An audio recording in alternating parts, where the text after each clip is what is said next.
is the Gauntlet Podcast, episode 106. I'm Rich. And I'm Lowell.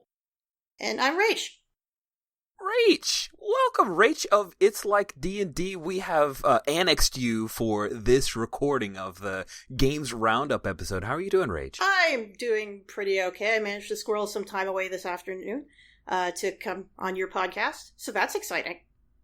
It is very exciting, and I love the roundup of games that you've played. It is so cool because you're not talking about Monster Hearts or Masks or Lady Blackbird, so... What?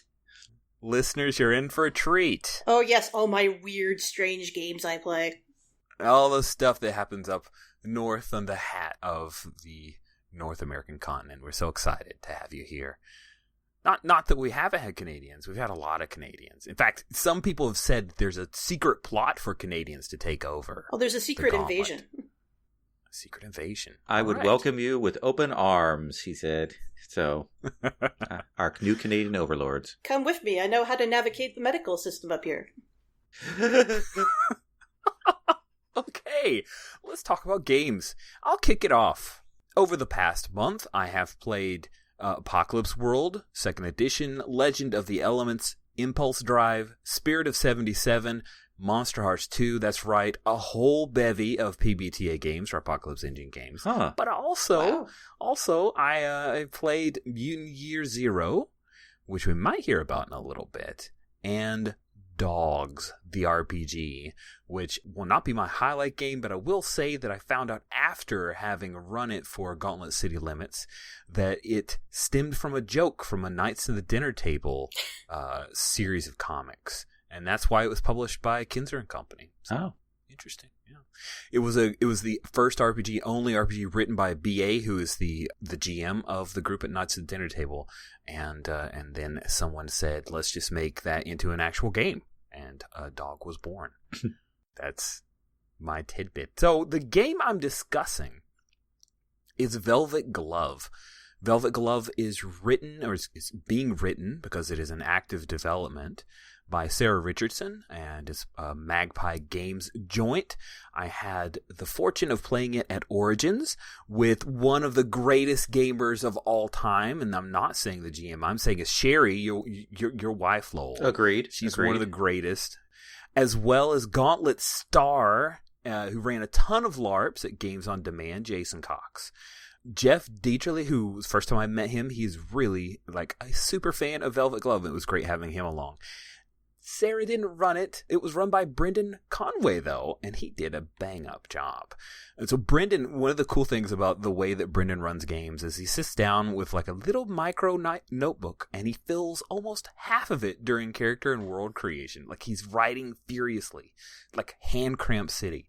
And you think, oh, well, he's just pretending to be attentive, like, or this is a nervous habit. But no, every little morsel the way dropped he would bring up during the game. It was really impressive.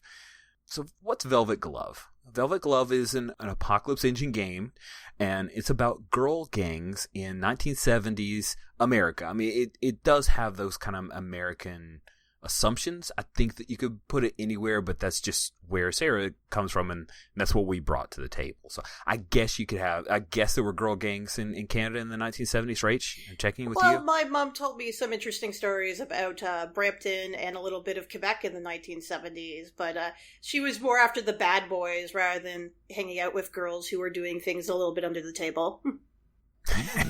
Cool. Very cool.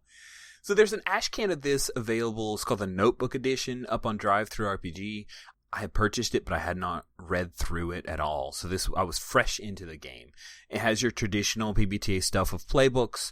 However, layered on top of that is a playbook for the gang itself, which is really cool. There are some things in the version that we played at Origins that are different from the Notebook Edition. They're working pretty hard on developing it and fine-tuning it. One of the things I thought was really neat is that Jeff, the person that, the first time I met him, he said, oh, this is my second time playing it at Origins. He, like I said, super fan. He looks at the playbooks and in the moves, and he says, holy shit, this is different. We all look at Brendan. Did you bring an old version of the game or something, Brendan, accidentally? And Brendan says, no, we brought a printer to Origins, and we made some updates after yesterday's sets of games. Wow. That sounds intense. That's very cool. It is intense. So the biggest thing that I saw that was different from the Notebook Edition, I went back to the Notebook Edition, took a look at it, is that in the Notebook Edition, there is an economy called Rep. And Rep is a thing that each of the individual members of the gang, the player characters, can do this thing. And when they do that thing, it increases the rep of the gang. One of the things I noticed on the version we played is that rep moves are custom tailored to your playbook. So as the newbie, which was the playbook that I played, I had particular things about, getting a man to admit his feelings, and that would increase the rep. And the Valkyrie had her own rep move, and so did the stoner. And so that was really interesting. I like that custom tailor. Like, this is the thing I can do to make our gang gain rep. And that was fun. The interplay, and this is within the Notebook Edition as well as what we play, just Velvet Glove, one of the shining things about it for me is that of the games that I've played in the PBTA milieu, this is the one that is the most fun, that has a centralized group concept. That gang itself, that it has its own sets of moves and stats, and that you can borrow from that for individual or kind of selfish actions that are motivated by your character, and then you can add to that, you can give to the gang, and there's a cool back and forth there. The story that we told was surprisingly hopeful. I've heard that it always ends in tears in Velvet Glove, but our game was really cool. The Holy Rollers is what we called ourselves, because the Valkyrie, our gang leader, she dressed in a Catholic schoolgirl outfit, even though she didn't go to Catholic school. She just thought it looked cool. Well, she had beaten someone up and stolen it, right? That is the true story. She had stolen it. She ganked a girl, and that's an American term, I think. I don't know. No, I'm familiar with it. Okay, cool. All right. So she had nabbed that outfit, and it was super fun. I love the game session. I've begged Brendan if he could run some of it over Hangouts, and I'm hopeful that it happens. He's a busy guy. Gen Con's coming. They're actively developing the game, so I hope it works out. My plan is to run it some more. Hopefully we'll be offering it for Saturday morning cartoons with the Gauntlet sometime coming up in the next couple of months. Of course, you get a hankering to run a game in the Gauntlet.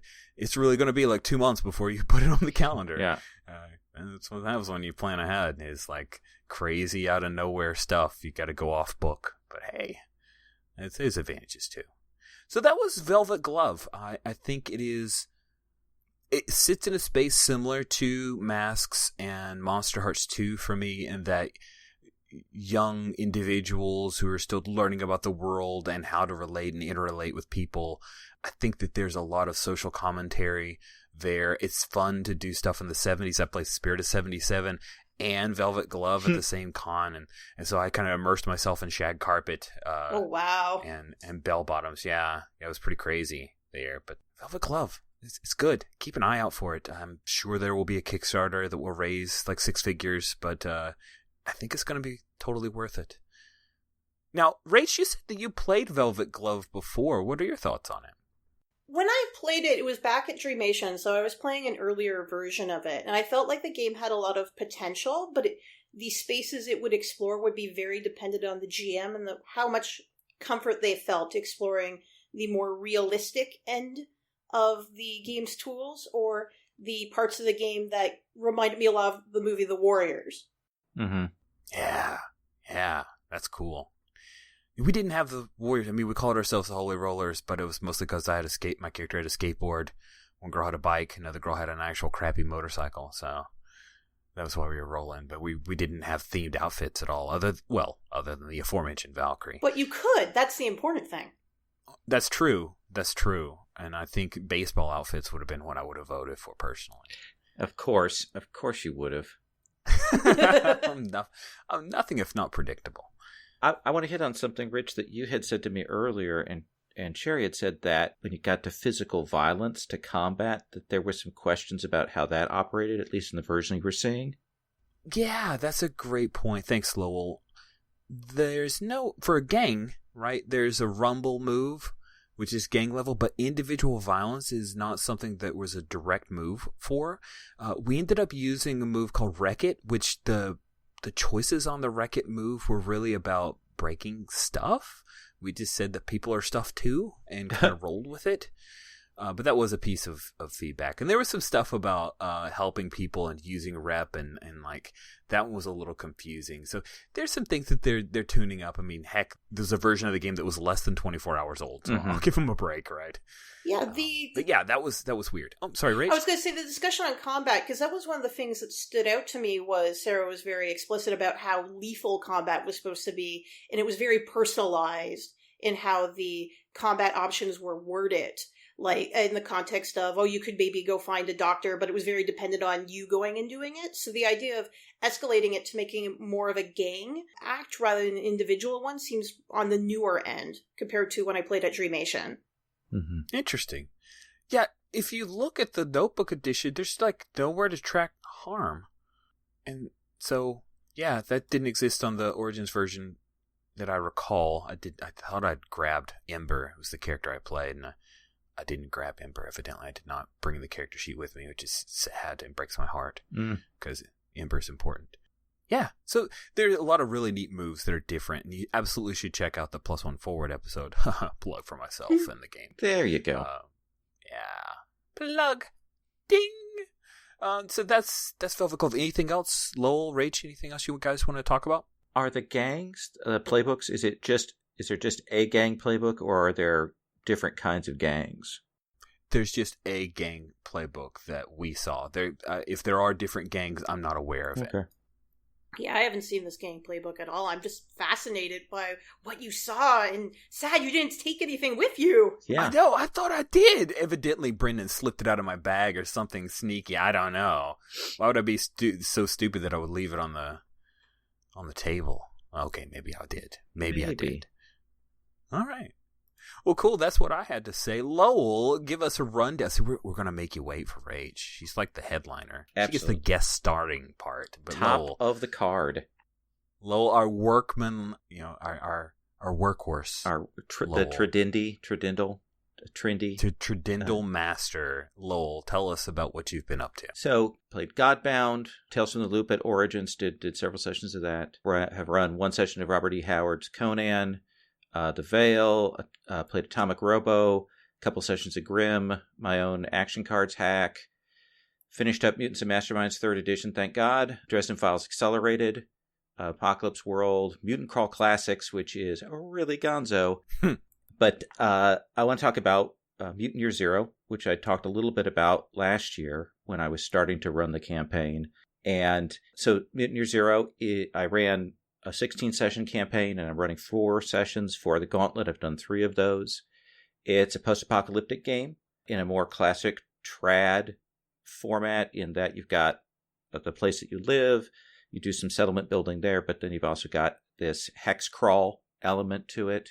But it's a game that's absorbed a lot of indie design things in terms of having playbooks and how they approach resolution and all of that kind of thing. So I really dig it. It really worked for me. It's the basis of Coriolis and Tales from the Loop. That same system powers it, but it's a little different in this one. The things I love about it, I love that the group builds their arc, that they have a sheet that they track their arc in. They do some creation about NPCs at the start, and each session you do a project to develop it. Like, okay, we want to build a pigsty now, or we want to build a foundry or whatever, and croplands, and that some of those are contingent on one another, and they raise the values, and they have serious concrete effects on the society, and they form a nice frame to start each session. I like the way they've structured the playbooks. They've got the classic sort of PBTA relationship things built in there that are smartly done, real simple. Mm-hmm. The characters have some niche protection in that they have unique skills and talents. There's my favorite thing, which is a push your luck mechanic in it. And it's actually a seriously dangerous one in that you can reroll, but there's a real risk of taking damage. And since you only have a few hit points, you can really take yourself out with that. Simple resolution. All you need is one success. Extra successes can get sold. It's got great feel to the setting. Everything supports that.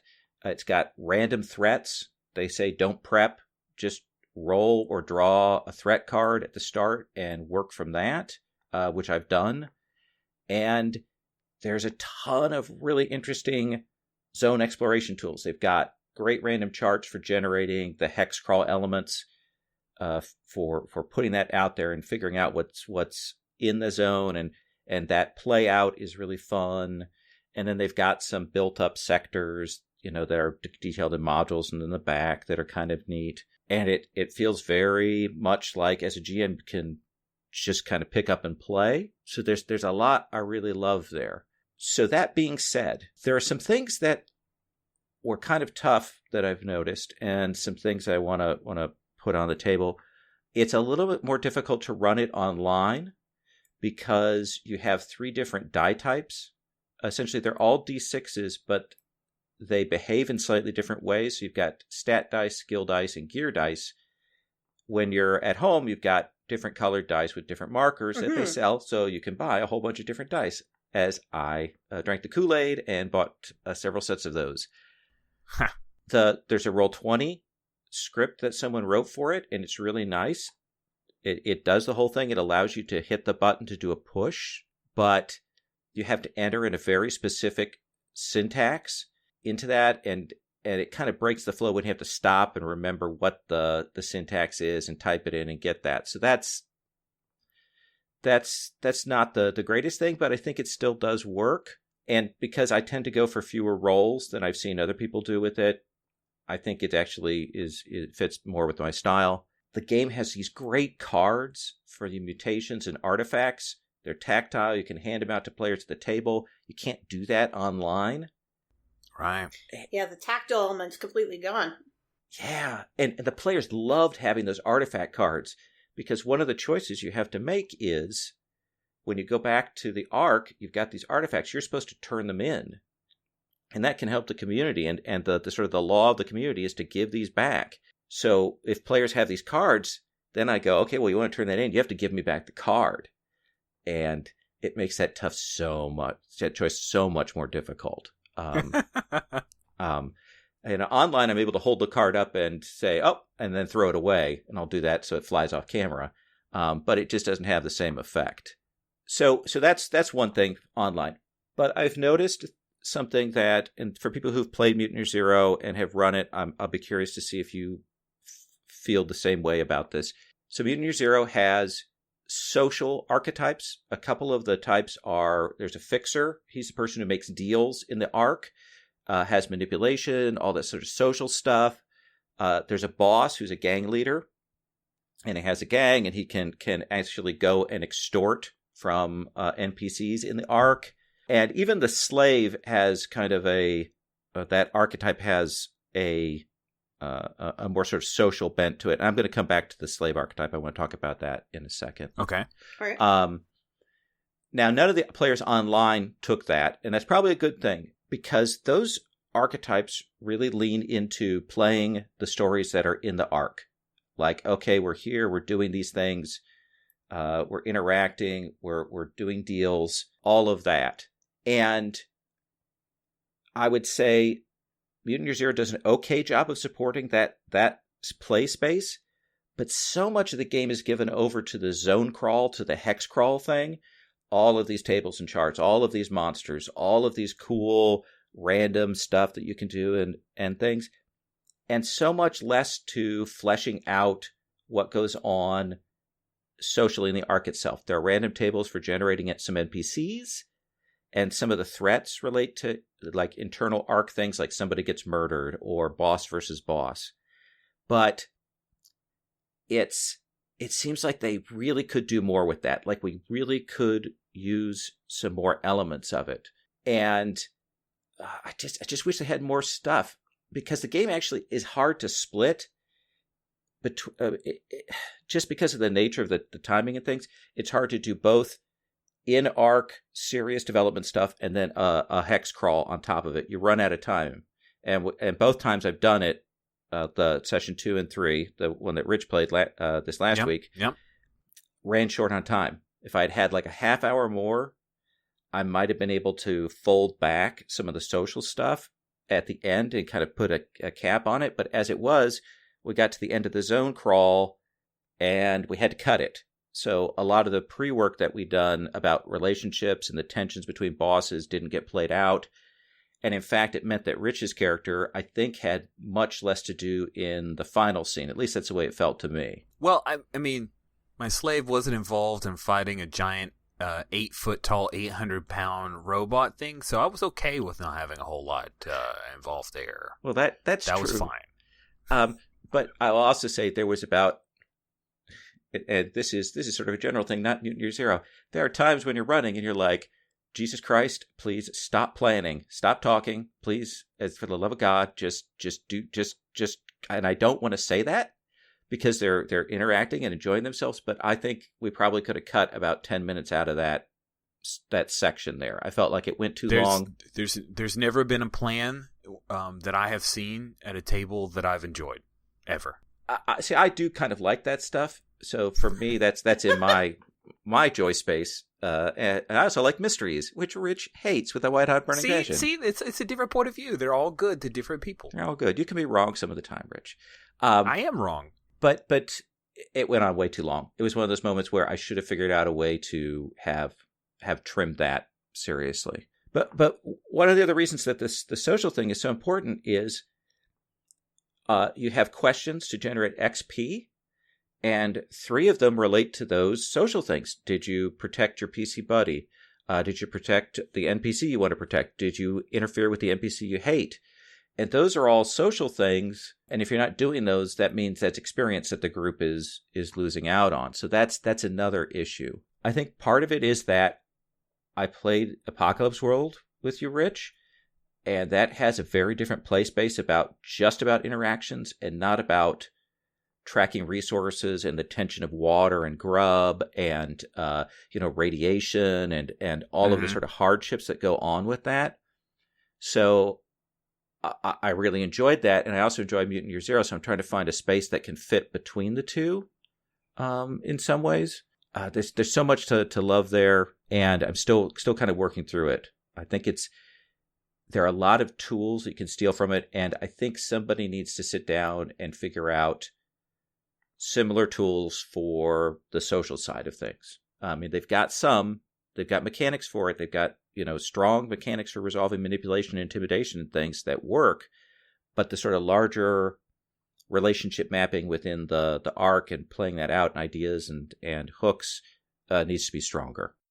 I have character creation, world or an arc creation session and one actual session which we just played. That's my entire experience with Mutant Year Zero. Mm-hmm.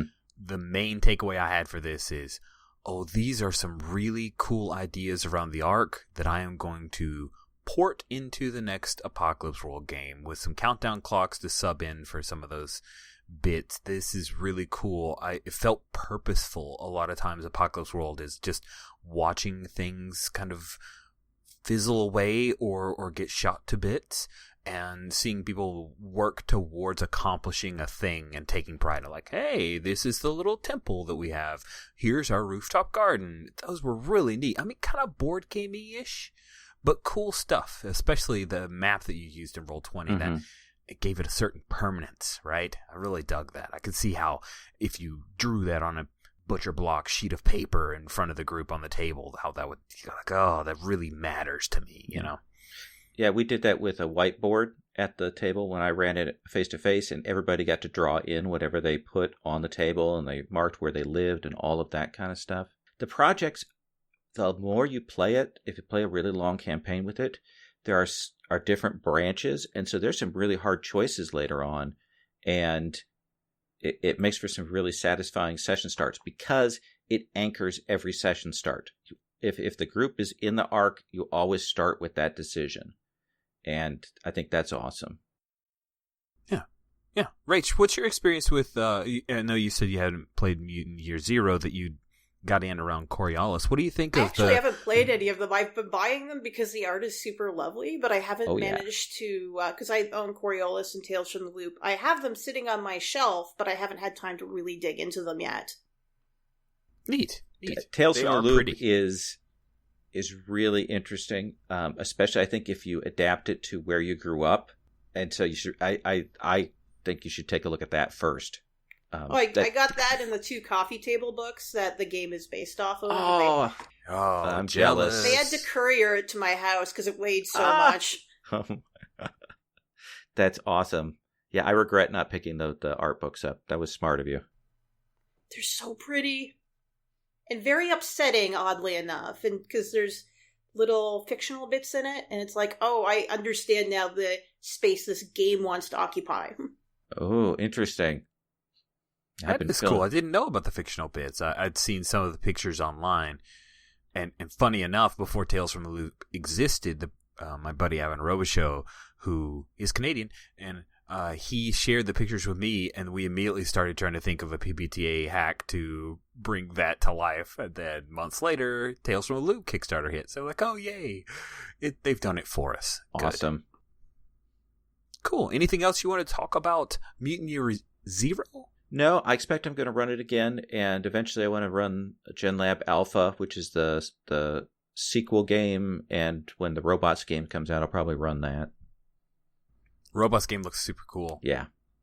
Mechaton or Mechton? Rise of the Machinations, I think? I don't know. Yeah, cool. Again, very pretty art. Yes. Right? Very pretty.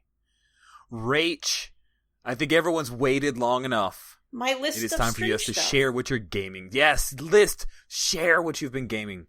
Oh, it's updated since there. So I've been playing a lot of quirky indie games because that's how I roll. Multiple campaigns of Fall of Magic have somehow managed to sprout up in my life, possibly because I occupy the same spheres as Kate does.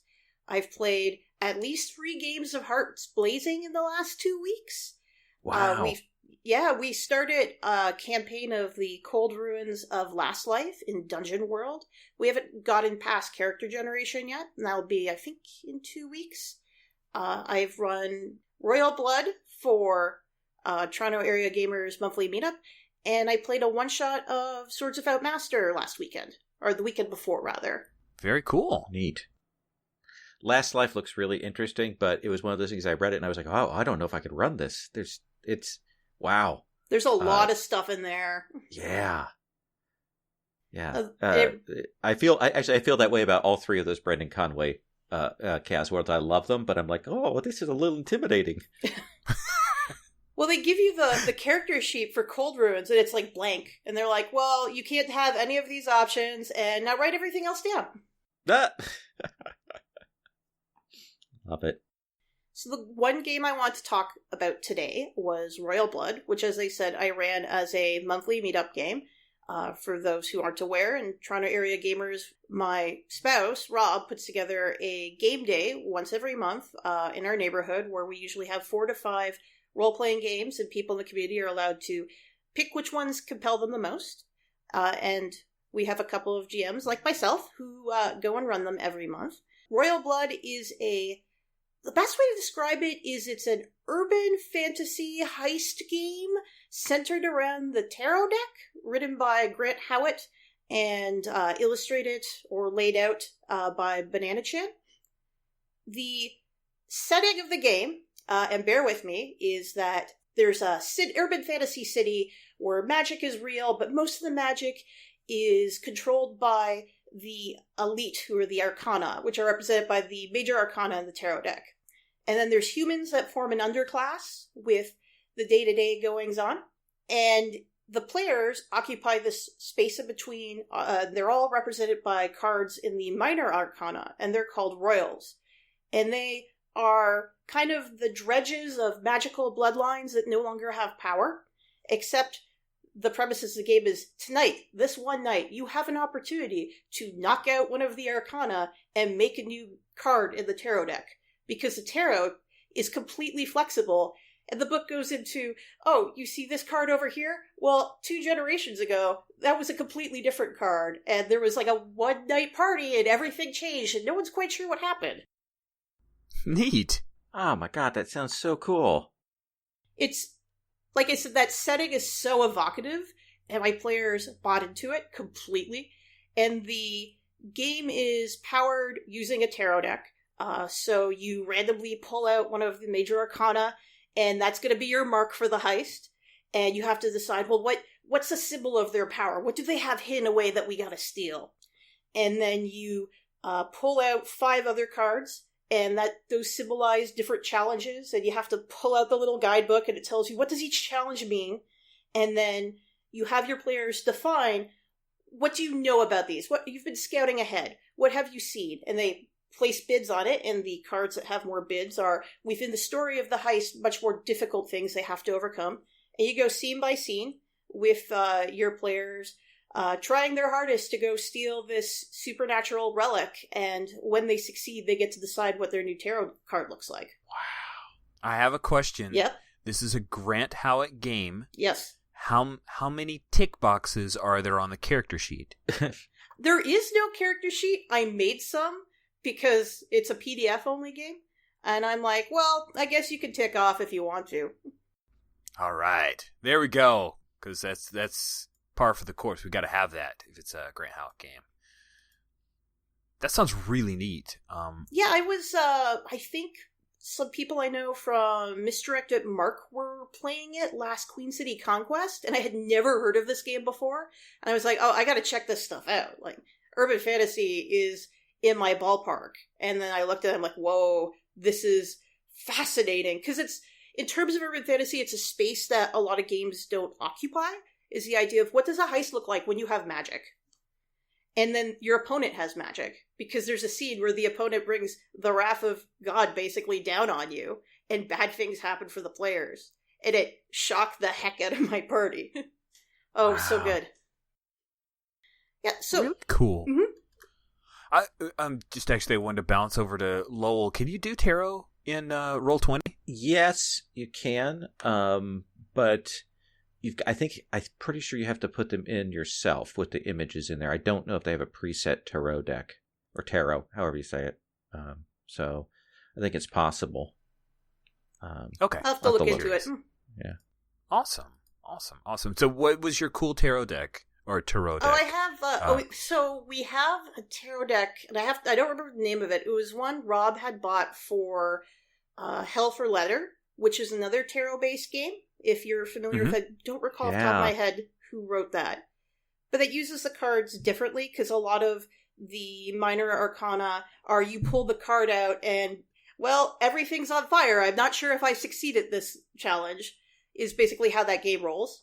Mm-hmm. And this game is a little bit more steeped in the meaning of the cards, so we went with that one, but it's a very pretty deck. It was that, or I think I have the Welcome to Night Vale deck as well, which was a little bit sillier, so we went with the early 2000s Photoshop deck.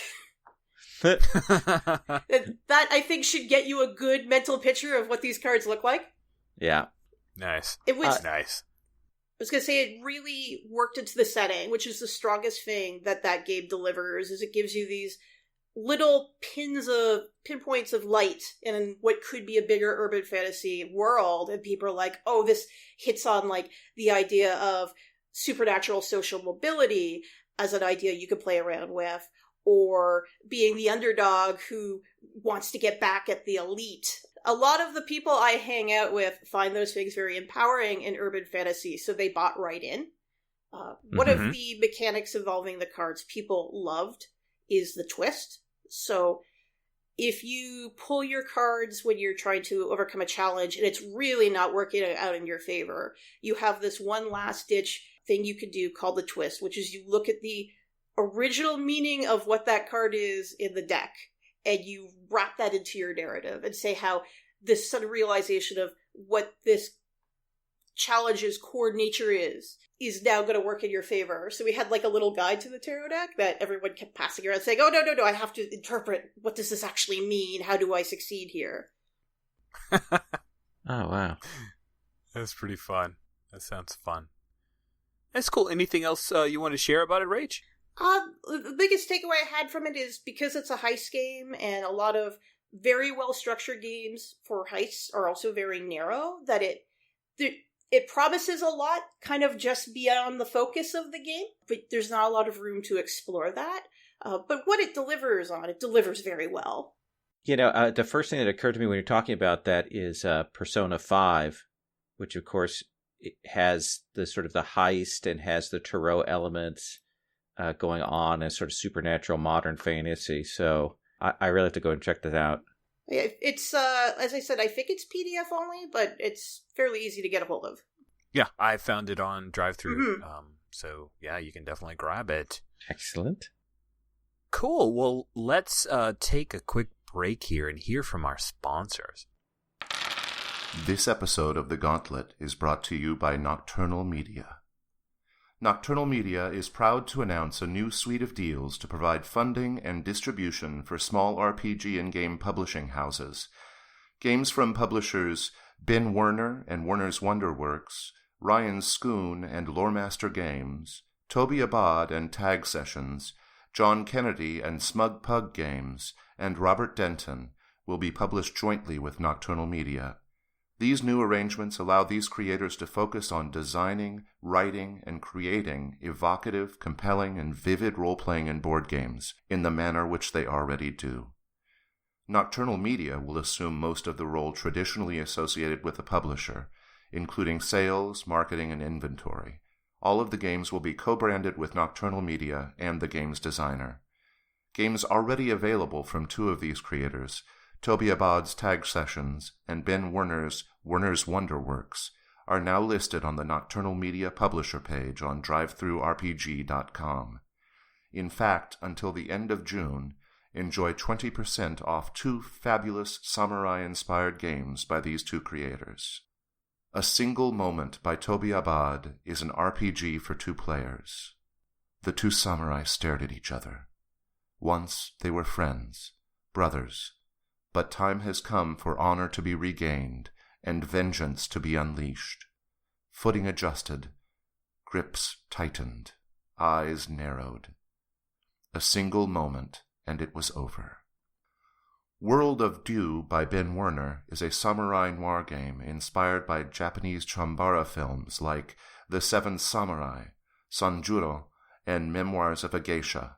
You play characters dastardly yakuza, cunning geisha, jaded police detectives, or gaijin smugglers, in noir cities with rain-slicked streets and bodies floating in the gutter. Both of these superior games deserve your attention. Stay tuned to Nocturnal Media's site for more information about these exciting collaborations, with interviews with each creator and previews of upcoming projects, including John Kennedy's Pulsars and Gears of Defiance by Ryan Schoon. Once again, the Gauntlet thanks Nocturnal Media for their support of this podcast. It's Giving Me Life! So before we start into Giving Me Life, I wanted to share with everyone a pretty exciting announcement.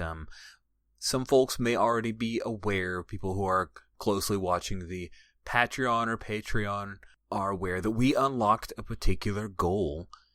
Because of that goal, we are going to be having an online convention, a gaming and panels convention, and it is coming up. This is 2017. It's coming up in October, and it is not the weekend of Big Bad Con because we are smart and we know where our bread, what side of the bread is buttered on. It is October 20th, 21st, and 22nd. So it's the third weekend of October. It does not overlap with Halloween at all, but I'm sure there will be some scary games that happen. It's going to be fully online because if it were a physical space, then most of us wouldn't be there. Mm-hmm. And we're super excited. It is a priority to our patrons. And thank you all to the patrons who have contributed. I'm excited because Kate is one of the co-runners of Gauntlet Con. She shared with me some of the people she has extended invitations to be to be guests, and it's really exciting. There will be lots of announcements coming of folks who are involved, and there's a lot of work behind the scenes to make sure that this is one of the best online cons that you could possibly attend. I've been part of VirtuaCon. I've had a great time with that. That's from the folks at RPG Geek. They have that's coming up actually the first weekend of October, I think is the date that they've settled on.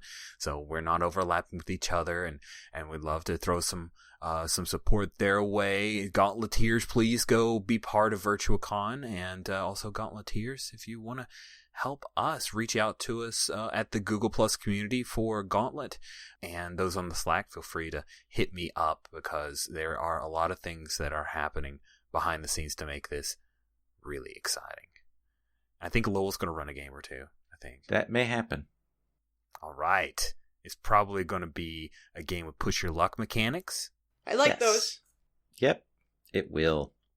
All right. I don't know. Should I be a mean guy who asks Rach if she has any time free October 20th, 21st, 22nd? I've been voluntold I'm running things. Woohoo! Yes! Thank you, Kate! I just have to figure out. Excellent.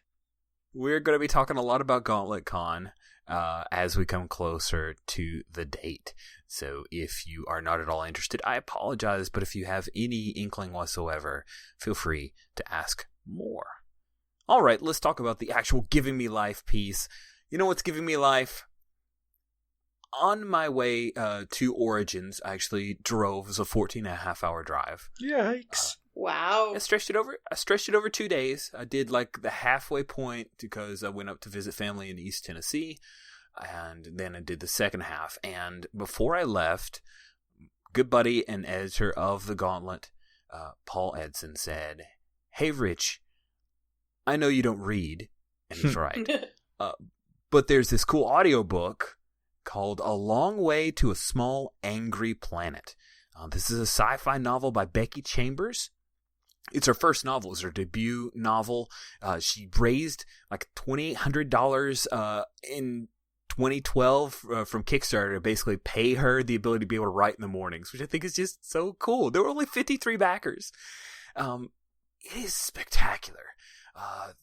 What is so great about this is that it's space fantasy, it's starfaring, it's all about a crew on a spaceship. They're quirky and interesting, and it almost feels like a TV show. Like the chapters are set up to dial into a particular crew member, and you get to learn a little bit about them, and you learn a lot about the cultures of the different alien races, and they are so well realized. Like it's so good. And the humans, by the way, we're like the wimpy. It's kind of like Farscape. Like we're the wimpy species. We're just recently allowed into the Galactic Commons, like, Space Federation type deal, and we're kind of seen as, yeah, okay, well, they really needed our help, so we let them in. This is pretty great. There's so many cool aspects in flipping on your lid. Like there's a point where the pirates attack them, and how do they win? One of them understands the culture of that particular alien species and opens dialogue so that everyone doesn't get shot. That's how they win. They did not blow up a bomb. They did not cleverly outwit and destroy things. It was conversation. It was so cool. Like, are they really gonna? Oh wow, this is insane. It's really good. Like, you should absolutely check it out. The audiobook is spectacularly good, well read, interesting characters.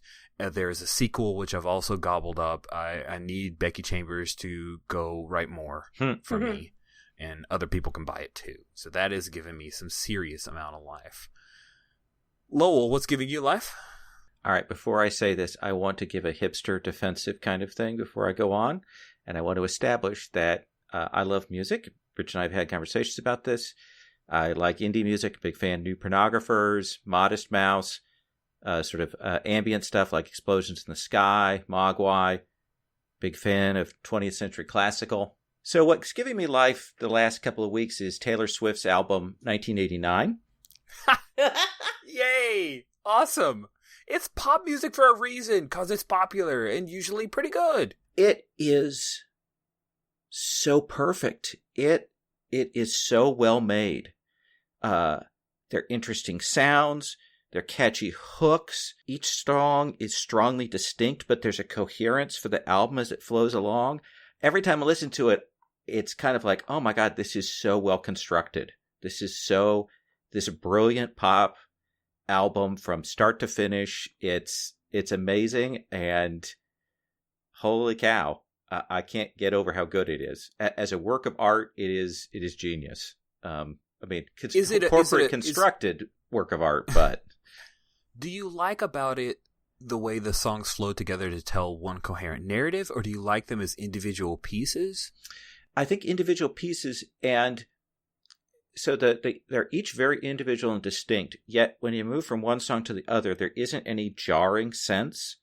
Like sometimes you'll get a song that sticks out like a sore thumb in an album, or songs sound very much alike for the transitions. I think it's just a brilliant flow to it from start to finish. I never get stopped along the way. I can only think of a couple other albums that do that for me, and it is definitely the one of the best.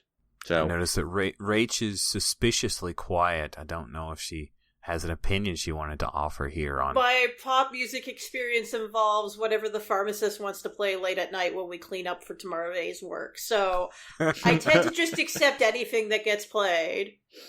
Fair enough. If you had control of that radio, what would you be tuning into, Rach?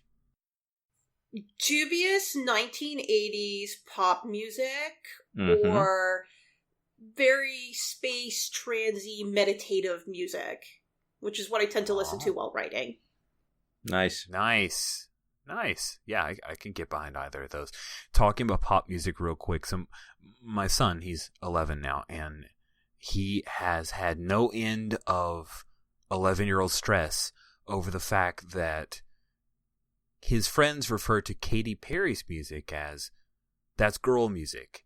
And so he's not supposed to listen to it. Oh, no. And he gets upset. He's like, but it's really good. I said, dude, you listen to Katy Perry all you want. It's pop music, which is short for popular. It's not just for girls. It's for everybody because it's popular. And you listen to your Katy Perry. And but he's still just stressed about the fact that it's girl music. That's not crazy. Cool. How do you gender pop music? That doesn't make sense. But Rach, what is giving you life? So this past weekend, I should preface this with June 24th is typically a bad day for me for family reasons. And my youngest sister said, we're going to retake June 24th, and there's this one-day Sailor Moon convention, and I bought you a ticket, so you're coming with me. Neat. So, more Canadianisms. Sailor Moon was a big deal up here. It got aired on a cable channel that was very easy to access. At a time, a lot of kids were watching TV, so it became a big thing. And really, truly, in the event, what gave me life is the Artist Alley, which is a big part of that con. I love Artist Alleys. Any of the cons that we organize or end up going exploring at in the Toronto area, I'm always like, we have to go through the Artist Alley, because I always love seeing how maker culture and how access to manufacturing changes what independent artists are able to produce and bring to sell to other nerds. It's very reflective of things that we could see popping up in the gaming community in terms of, like, I know there's an artist within the community who does all of this acrylic crafting, and the last fan expo I was at, which is a major con in Toronto, there's a lot of what looked like large-scale manufacturing-style acrylic products available. So it's like, how long till that barrier gets reduced? And I think there's already people making acrylic as standee minis for gaming, just because the cost of the technology is so cheap now. Yeah, custom 3D printed figures of your character, that is a thing that intrigues me a lot. Well, even things like the current culture surrounding nerdy, highly disposable t-shirts did not exist about 5 years ago. That's true. I saw somebody with an Etsy store they've put together for like dungeon tiles that they hand drew, and they looked really beautiful. So it's neat to see people doing that kind of thing. Yeah. There's one of the Christmas presents for my son. He's a huge fan of Fallout 4 and the Nuka World DLC. And I got him a Nuka Blaster, which is like a physical prop that someone on Etsy 3D printed about half of it and constructed the rest. And it's gorgeous. And that's what they do to make a little money on the side. And it's so cool that we get these neat little geeky treasures. It's the coolest. So what kind of Sailor Moon stuff was there at the con? There was this acrylic craftsperson who did get into 3D printing recently, and my sister's a big fan of hers, so she's like, look at this 3D printed locket, isn't it so stunning? I got a couple of cards from a local artist who does origami. I guess they're greeting cards, but most people I know who buy them just get them framed, where they're little characters in very simple designs, and they're wearing komodos that are handcrafted and folded, that are quite stunning. Holy cow. That sounds adorable. Yes. Don't have mine up here, so I can't show you via the video what it looks like. There was someone who had done sort of wraparound full print t-shirts that they were selling. There was a lot of chainmail type stuff. That's actually fairly common in the Toronto community. I don't know if you guys see that at nerdy conventions down south at all. Mm-hmm. A little bit. There was a couple of, I really love independent press and fanzines. There was a few, but I ended up going to a guest of honor panel, and by the time I came out, they were all sold out. So, that's too bad. I'm gonna have to wait till there's a bigger fanzine event later more. It's a smaller event, but there's more fanzines for sale in October. So I'm gonna save up money and just like throw it around the artist alley. Be like, give me your stuff.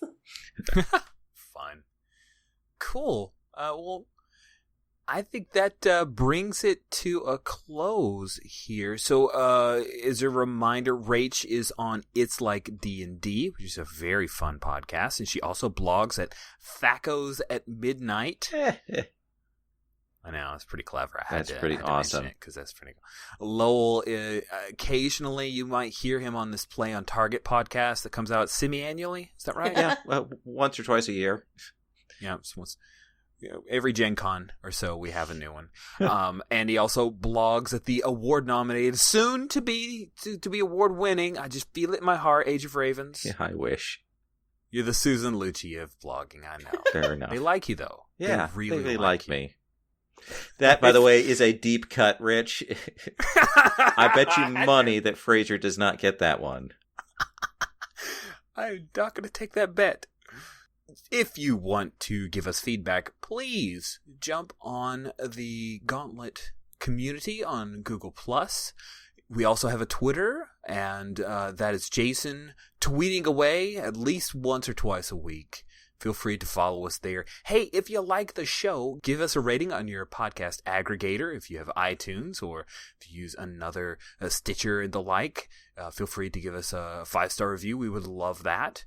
And also Gauntlet-RPG.com is where you can find our other fine podcasts as well as this one. You want to game with us? Feel free. We have a full calendar of games every month.